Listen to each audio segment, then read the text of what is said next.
And on the line with us, we have Mr. Coward, who is who is a partner of the International Commerce Debt in Washington, D.C. of Baker and McKenzie. Good afternoon, Mr. Coward.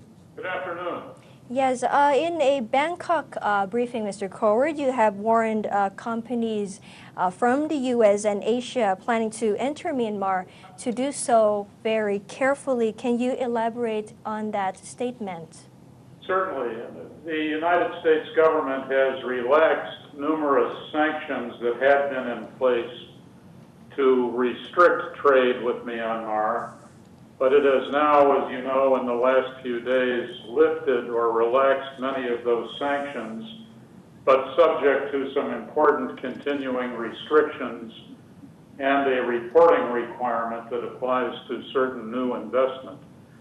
So it is useful for companies to be cautious in their planning of how they enter the Myanmar market. Yes. To be sure they adhere to the remaining restrictions. Mr. Coward, Myanmar seems to be opening up, but what are the key issues that remain unsolved? The issues that remain concerns for the U.S. government, as it has stated anyway, are issues of political and economic freedoms. Yes. And in particular, the role of the military in the economy. Right. And also the president has noted the U.S. concern with continuing military trade with North Korea. So you will see in the remaining restrictions on trade with Myanmar, restrictions prohibiting new investment in entities 50% or more owned by the military, for example, or dealings with the investments in the military itself. Well, you have joined the U.S. ASEAN Business Council delegation in Yangon, to discuss opportunities in Myanmar. Can you share with us some of the findings? Yes, I'd be happy to. It was a very exciting moment, I think, for all concerned.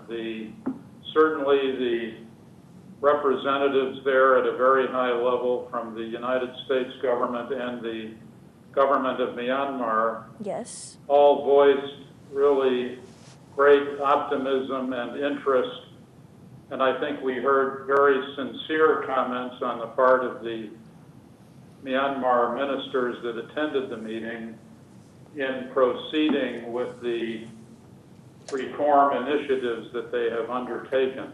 And certainly the companies represented, I think, were universally excited and impressed with the sincerity and importance of the moment. Hopefully we will be able to look back at this time as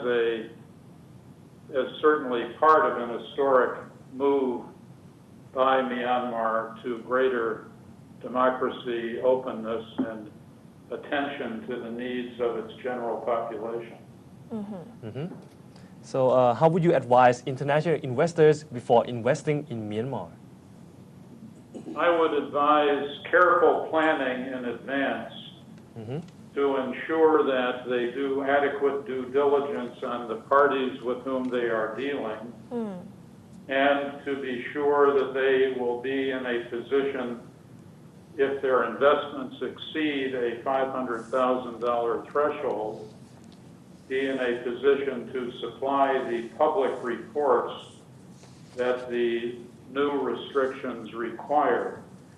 In this regard, one of the objectives in the quite balanced approach that the U.S. government is taking in opening up trade with Myanmar yes, is to ensure transparency in the operations of at least U.S. companies doing business there.